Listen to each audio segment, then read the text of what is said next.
Hello everyone. Last video में हमने क्या किया था? लास्ट वीडियो में हमने किया था ideal solution and non ideal solution. Non ideal solution के भी आगे टाइप्स थी। Non ideal solution with negative deviation and positive deviation. Negative deviation में क्या होता था?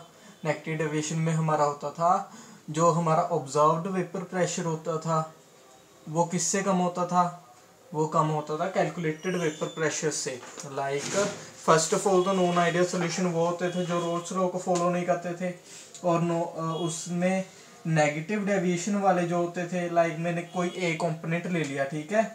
ए कंपोनेंट में जो हमारा observed vapour pressure P A है वो कम होगा पी नोट ए एक्स ए से, जो हमारा कैलकुलेटेड है, ठीक है, कैलकुलेटेड है, उससे कम होगा ऑब्जर्व्ड। और ऐसे ही अगर मैं कोई बी कंपोनेंट लूँ और पॉजिटिव डेविएशन की बात करूँ, पॉजिटिव डेविएशन में क्या था? जो हमारा बी कंपोनेंट का हमारा ऑब्जर्व्ड वेपर प्रेशर था वो ग्रेटर था किससे? कैलकुलेटेड वेपर प्रेशर से, ठीक है। ऐसे होता था हमारा non ideal solution with positive deviation and negative deviation. आज हम करेंगे एजियोट्रोपिक मिक्सचर्स। फर्स्ट ऑफ ऑल तो आपको याद होगा, मैंने आपको बताया था वोलेटाइल लिक्विड्स क्या होते हैं। वोलेटाइल लिक्विड्स वो होते हैं लाइक वोलेटाइल सल्यूट क्या होते हैं? वोलेटाइल सल्यूट वो होते हैं लाइक मैंने एक सल्यूट को सॉल्वेंट में डाला, ठीक है। अगर मैंने उनको हीट करना स्टार्ट किया तो जो सोल्यूट के वेपर्स हैं वो रेडली बनने लग गए। लाइक आपने एक सोल्यूशन बनाया सोल्यूट एंड सॉल्वेंट का, जब आपने उसे बॉयल करना स्टार्ट किया जो वेपर्स बनेंगे वो सॉल्वेंट के भी बने और सोल्यूट के भी बने। तो आप क्या कहोगे? तो आपने दो वोलेटाइल कंपाउंड को आपस में मिक्स किया है, ठीक है। ऐसे ही अगर नॉन वोलेटाइल की बात करते हैं हम, नॉन वोलेटाइल में क्या था? नॉन वोलेटाइल में होता था अगर आप दो कंपाउंड को मिक्स करो, उसमें जो सोल्यूट है हमारा वो नॉन वोलेटाइल है तो सोल्यूट के वेपर्स रेडली नहीं बनते थे, ठीक है। तो एजियोट्रोपिक मिक्सचर्स क्या बताया है? When a solution of two volatile liquid is boiled, vapor obtained generally do not have the same composition of the component are that the solution. The composition of more volatile component is often more in a vapors. देखो, तुमने कोई भी दो volatile liquids का एक solution बनाया, ठीक है। तुमने उसे बॉईल करना स्टार्ट किया है कांस्टेंट टेम्परेचर पे, ठीक है। वेपर्स बनने स्टार्ट होंगे किसके? सोल्यूट के भी, सॉल्वेंट के भी, है ना।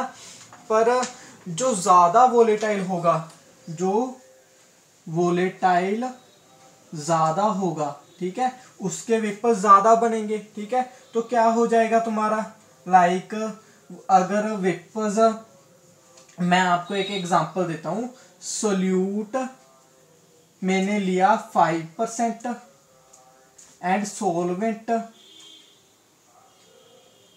सोल्यूट को 15% कर लेते हैं। सोल्यूट मैंने लिया 15% एंड सोल्वेंट लिया मैंने 85%, ठीक है। तो आप मेरा सोल्वेंट जो है वो ज्यादा वोलेटाइल है, ठीक है। मैंने हीट करना स्टार्ट किया, आई स्टार्टेड हीटिंग कांस्टेंट, ठीक है, कांस्टेंट टेम्परेचर पे हीट कर रहा हूं मैं। हीट करना स्टार्ट किया, जो वेपर्स बनेंगे वो ऐसे नहीं है कि 15% मेरे सोल्यूट के वेपर्स बन जाएंगे और 85% मेरे सॉल्वेंट के वेपर्स बन जाएंगे, ऐसे नहीं होगा। क्योंकि सॉल्वेंट मेरा ज्यादा वोलेटाइल है तो क्या होगा?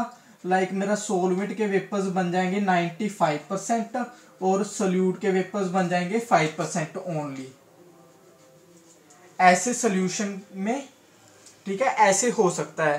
पर एजियोट्रोपिक मिक्सचर्स क्या होते हैं? लाइक मैंने एक डेफिनेट कॉम्पोजिशन ले ली, लाइक ऐसे ना मैं अलग अलग कॉम्पोजिशन बनाता रहूंगा। लाइक सोल्यूट मैंने 20% ले लिया, सॉल्वेंट 80% ले लिया, ठीक है, 80% ले लिया, और सोल्यूट मैं कहूँ मैंने 5% ले लिया और सॉल्वेंट मैंने 95% ले लिया, ठीक है। ऐसे ही मैं करके ना एक डेफिनेट कॉम्पोजिशन आएगी, लाइक अ डेफिनेट कॉम्पोजिशन कम। हम एक एग्जांपल लेते हैं, realistic example. Composition at definite composition, like मैंने इथेनॉल प्लस वाटर की एग्जांपल ली, ठीक है। इथेनॉल मेरा 95% है और वाटर मेरा 5% है। ये कॉम्पोजिशन है, डेफिनेट कॉम्पोजिशन है, डेफिनेट कॉम्पोजिशन है, ठीक है। अगर मैं इसको हीट करना स्टार्ट करूं, ठीक है, तो जो वेपर्स बनेंगे वो भी ऐसे बनेंगे, 95% इथेनॉल के बनेंगे, 5% किसके बनेंगे, वाटर के बनेंगे, ठीक है, ऐसे होगा। तो हम क्या कहेंगे, एज़ोट्रोपिक मिक्सचर कौन से होंगे, but for many solution at certain different definite composition vapors have same composition of two components as in solution, such solution are called azeotropic mixture और azeotropes, ठीक है। azeotropic mixture क्या है, अब definition को पढ़ते हैं। the azeotropic are mixtures of liquids, दो liquid को आपस में मिलाया, which boils at constant temperature पे हमने heat किया, ठीक है, boil किया, पॉजेज सेम कॉम्पोजिशन, उसकी सेम कॉम्पोजिशन होगी वेपर्स में, लिक्विड में भी और वेपर फेस में भी। लिक्विड फेस में भी देखो, वेपर फेस में भी उसकी कॉम्पोजिशन 95% प्लस 5% थी, वेपर्स में भी उसकी कॉम्पोजिशन 95% प्लस 5% ही रही, ठीक है। इसको तुम क्या कहोगे, जब ऐसे मिक्सचर्स जो होते हैं उसको हम क्या कहेंगे, एज़ोट्रोपिक मिक्सचर्स, ठीक है। अब देखो दोनों की कंपोजिशन सेम है, को इसकी 5% है, इसकी 95% है, एक डेफिनेट कंपोजिशन में। अब तुमने हीट किया, दोनों मिल रहे हैं ना तुम्हें, वेपर्स में तो दोनों मिल रहे हैं। फ्रैक्शनल डिस्टिलेशन में हम क्या करते थे, याद है तुम्हें, फ्रैक्शनल डिस्टिलेशन में क्या होता है, लाइक मैंने एक लिक्विड लिया हुआ है, उसमें जो सोल्यूट है मेरा, दो लिक्विड से बना एक सोल्यूशन है, उसमें जो सोल्यूट है मेरा वो ज़्यादा टेम्परेचर पे बॉयल होता है और जो सोलवेंट है मेरा वो कम टेम्परेचर पे बॉयल होता है, ठीक है। अब मैंने हीट करना स्टार्ट किया उस सोल्यूशन को हीट करना स्टार्ट किया। अब देखो जो कम टेम्परेचर में मेरा सोलवेंट था वो जल्दी हीट होगा ना, जल्दी वेपर बनाएगा, वो जल्दी बॉयल होकर जल्दी वेपर बनाएगा। अगर उसके वेपर्स जल्दी बन गए तो वो हम उसको ऑब्टेन कर लेंगे, सोल्यूट नीचे ही रह जाएगा, ठीक है, उस टेम्परेचर पे, एक टेम्परेचर जिस पे सोलवेंट बॉयल हो रहा है, सोल्यूट नहीं बॉयल हो रहा है।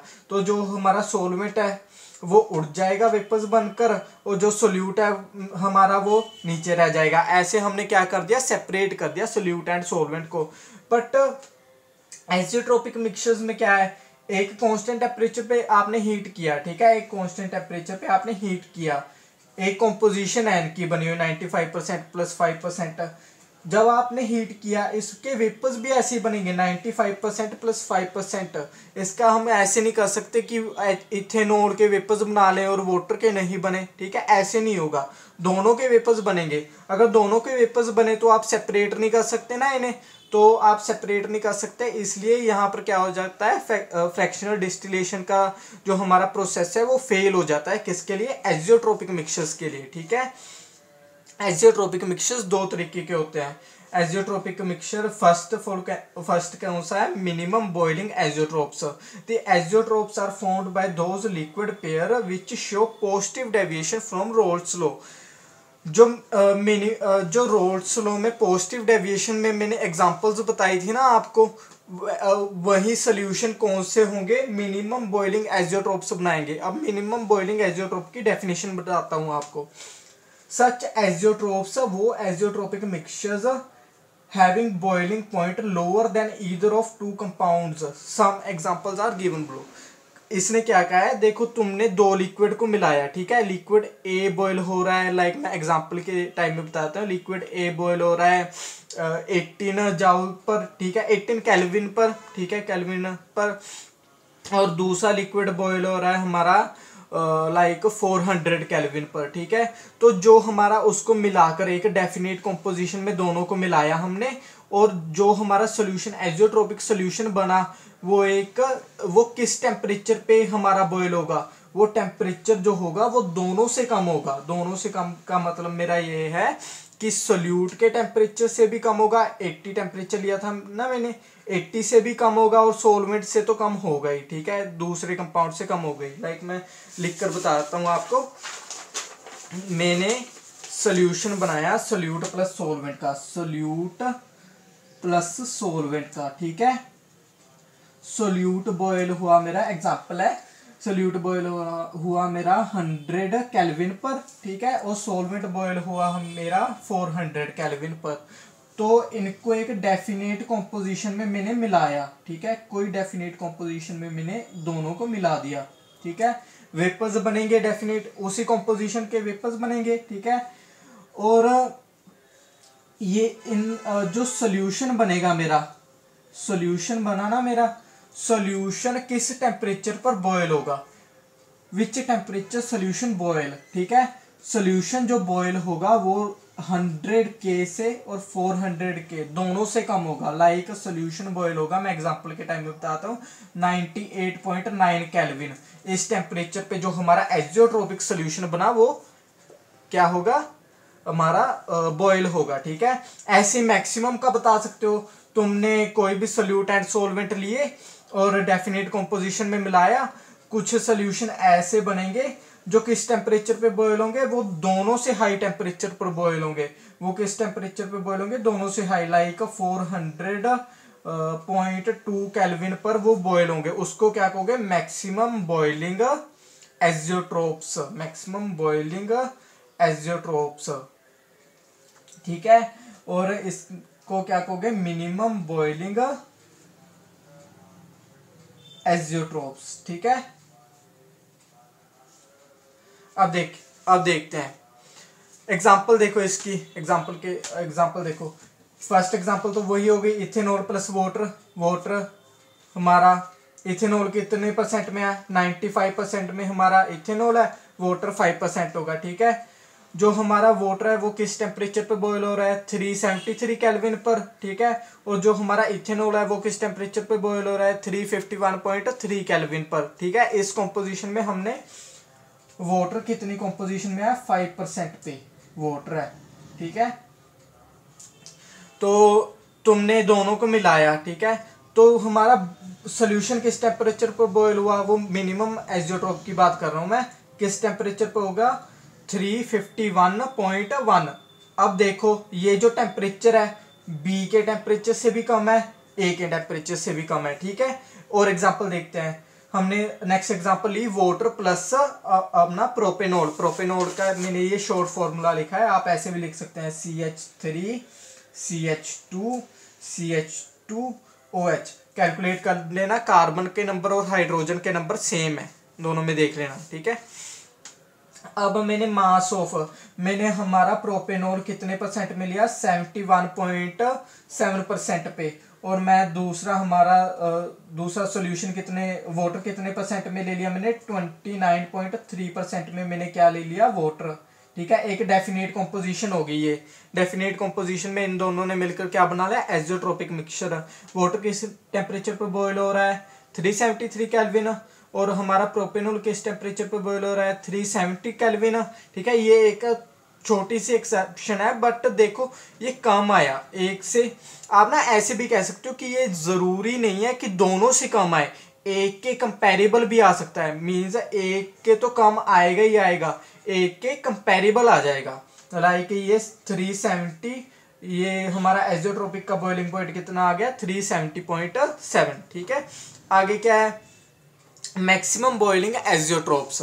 मैक्सिमम बॉइलिंग एजियोट्रोप मैंने बताया था ना, जो सोल्यूशन हमारे वो हो जाए, मतलब जब हमने एजियोट्रोपिक मिक्सचर बनाया तो जब हम बॉयल करना स्टार्ट करेंगे तो उसका बॉइलिंग पॉइंट जो आएगा वो ए कंपोनेंट और बी कंपोनेंट दोनों से हाई आएगा, ठीक है। इसके एग्जांपल क्या होगी, water plus HCl hydrochloric acid, water plus HCl। मैंने इसमें बी की कंपोजिशन कितनी ली, 20.3%, तो मेरी ए की कंपोजिशन कितनी होगी, 79.7%, ठीक है। 79.7% मेरा क्या है, वाटर है। इसमें एक डेफिनेट कंपोजिशन से मैंने एक एजियोट्रोपिक सोल्यूशन बना लिया।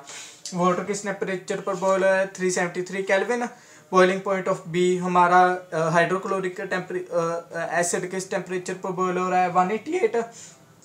तो हमारा एजियोट्रोप किस टेम्परेचर पर बॉयल होगा, दोनों से ज्यादा, लाइक 383 पर, ठीक है। नेक्स्ट एग्जांपल है हमारी वाटर प्लस नाइट्रिक एसिड। अब देखो वाटर कितनी हमारा नाइट्रिक एसिड किस परसेंटेज में जो दिया हुआ है 58, तो वाटर किस में होगा 48% हमारा क्या होगा वाटर होगा। ठीक है, वाटर किस टेम्परेचर पर बॉयल है 373 and boiling point of B हमारा नाइट्रिक एसिड किस टेम्परेचर पर बॉयल हो रहा है 359। तो जो हमारा एज़ोट्रोपिक मिक्सचर बना दोनों को मिलाने से इतनी कॉम्पोजिशन में, तो वो किस टेम्परेचर पर बॉयल होगा 393.5 पर। ठीक है, ओके। सो नेक्स्ट क्या है, वी कैन सेपरेट, क्वेश्चन है we can separate the components of azeotropic mixture by distillation. अब बताओ फ्रैक्शनल डिस्टिलेशन से आप एज़ोट्रोपिक मिक्सचर्स के जो कंपोनेंट्स है सोल्यूट एंड सॉल्वेंट है उसको अलग कर सकते हो? नहीं कर सकते। क्यों? क्योंकि दोनों के वेपर्स सेम कंपोजिशन में बनेंगे एज अ लिक्विड। ठीक है, आपको एज़ोट्रोपिक मिक्सचर की ना एक एप्लीकेशन बताता हूँ, इसका यूज़ बताता हूँ, हम इस प्रिंसिपल का यूज़ कैसे करते हैं, प्रिंसिपल और मिक्सचर बनाकर हम यूज़ कैसे करते हैं। लाइक एक एग्जांपल है एस्टिक एसिड एंड वाटर। अगर ये दोनों मिले हुए हैं ना, प्योर एस्टिक एसिड नहीं बना सकते तुम इससे फ्रैक्शनल डिस्टिलेशन से। ये क्या होता है ना, एस्टिक एसिड एंड वाटर जो मिले होते हैं, तुम वाटर में से एस्टिक एसिड को सेपरेट नहीं कर सकते। ठीक है, तो तुम क्या इसमें ऐड कर देते हो, तुम ऐड कर देते हो इसमें इथाइल एसीटेट, तुम इसमें इथाइल एसीटेट ऐड कर देते हो। ठीक है, तो इथाइल एसीटेट को ऐड करने से ना जो इथाइल एसीटेट है हमारा वो वाटर के साथ ना एक एज़ोट्रोपिक मिक्सचर बना लेता है। ठीक है, वाटर के साथ एक एज़ोट्रोपिक मिक्सचर बना लेता है। जो बॉयल किस टेम्परेचर पे होता है, वो बॉयल होता है हमारा, it form azeotropic mixture with water which boils at 70 degree Celsius. ठीक है, हम 70 डिग्री सेल्सियस पे ना हीट करेंगे सोल्यूशन को। ठीक है, अगर हमने 70 डिग्री सेल्सियस पे हीट किया तो हमारा इथाइल एसीटेट एंड वाटर जो होगा हमारा वो वेपराइज होकर हमारा गायब हो जाएगा सोल्यूशन में से, उड़ जाएगा हमारा सोल्यूशन में से। तो हमारा लास्ट में बचेगा क्या, हमारा प्योर एस्टिक एसिड सोल्यूशन में बच जाएगा। ठीक है, तो यही था एज़ोट्रोपिक मिक्सचर। अब ना एक छोटा सा टॉपिक है solid in solid solutions. So इसको पढ़ के देखते हैं। Solid solutions are obtained by two solid components generally in the molten state. जब हम ना सॉलिड इन सॉलिड पता लग रहा है ना भी हमारा सोल्यूट भी सॉलिड होगा सॉल्वेंट भी सॉलिड होगा, दोनों को आपस में मिक्स करेंगे। तुम सॉलिड को सॉलिड में मिक्स कर सकते हो ऐसे ही, तुम लगा लो कोई भी कीलों को किसी भी अगर बॉक्स में रख दोगे, आयरन के बॉक्स में रख दोगे तो वो मिक्स हो जाएंगे? नहीं मिक्स होंगे ना। तो तुम्हें क्या करना पड़ेगा, उसको मोल्टन, उसको पिघलाना पड़ेगा, तब जाकर वो कीले जो होगी हमारी वो बॉक्स में ऐड होगी, वो बॉक्स में एक ऐड होकर एक मिक्सचर बनाएंगी। उसको हम सोल्यूशन कहते हैं, कौन सा, सॉलिड इन सॉलिड। ठीक है, and cooling the molten mass to obtain the solid solution. ठीक है, these are two types, solid solution दो टाइप के हो सकते हैं। in these solutions atoms and molecules of one substance takes place of the particles of the other substance in the crystallize। अब देखो तुम्हारा एक स्टील, तुम्हारा एक सब्सटेंस है, सब्सटेंस ए। ठीक है, substance A and substance B. ठीक है, अब सब्सटेंस ए के एटम्स मॉलिक्यूल्स आपस में फिक्स्ड होंगे ना, एटम्स और मॉलिक्यूल्स। ठीक है, एटम्स और मॉलिक्यूल्स आपस में फिक्स्ड होंगे। तो बी सब्सटेंस जो हमने ऐड किया वो क्या करेगा, इसके कुछ एटम्स को ना रिप्लेस कर देगा मोल्टन स्टेट में। रिप्लेस करके क्या बनाएगा, एक सोल्यूशन बनाएगा। ठीक है, उसको ठंडा करेंगे, हमें क्या मिलेगा, एक अलॉय मिलेगा। लाइक फिगर ए को देखो, फिगर ए को देखो, इसमें से हमारा जो ऑरेंज वाला है उसने हमारा रिप्लेस कर दिया कलरलेस एटम्स को। ठीक है, ऐसे एक। सो फर्स्ट ऑफ ऑल देख लिया सब्स्टिट्यूशन सॉलिड सॉल्यूशंस। दूसरा क्या है, interstitial solid solutions. In these solutions, atoms and molecules of one substance takes place into voids and interstitial sites of the lattice of atoms of other substance. Like तुमने atoms आपस में ऐसे जुड़े हुए हैं ना, एक सब्सटेंस के दूसरे सब्सटेंस के जो एटम आए उसमें जो यहाँ पर खाली साइट या वॉइड है ना, वो यहाँ पर आके फिक्स हो गए। लाइक हमारे नाइट्रोजन, हाइड्रोजन, इसके ना एटम छोटे छोटे होते हैं, वो यहाँ पर आकर फिक्स हो जाएंगे। ठीक है। या कोई भी निकल लगा लो, निकल के भी छोटे एटम्स होते हैं, वो यहाँ पर आकर फिक्स हो जाएंगे। ठीक है। निकल ठीक एग्जांपल है क्योंकि वो भी सॉलिड है। वो यहाँ पर आकर फिक्स होकर क्या बनाएंगे, एक सोल्यूशन बनाएंगे और उसको ठंडा करके हम एक सब्सटेंस ऑब्टेन कर लेंगे। लाइक वो सब्सटेंस कौन सा होगा, टंगस्टन कार्बाइड। ठीक है। सो एक एग्जांपल ये हो गई। तो हमारा ये छोटा सा टॉपिक इतना ही था। नेक्स्ट वीडियो में हम स्टार्ट करेंगे। नेक्स्ट वीडियो का टॉपिक होगा हमारा solution of gas in liquids. ठीक है। नेक्स्ट वीडियो में हम ये करेंगे। Thank you.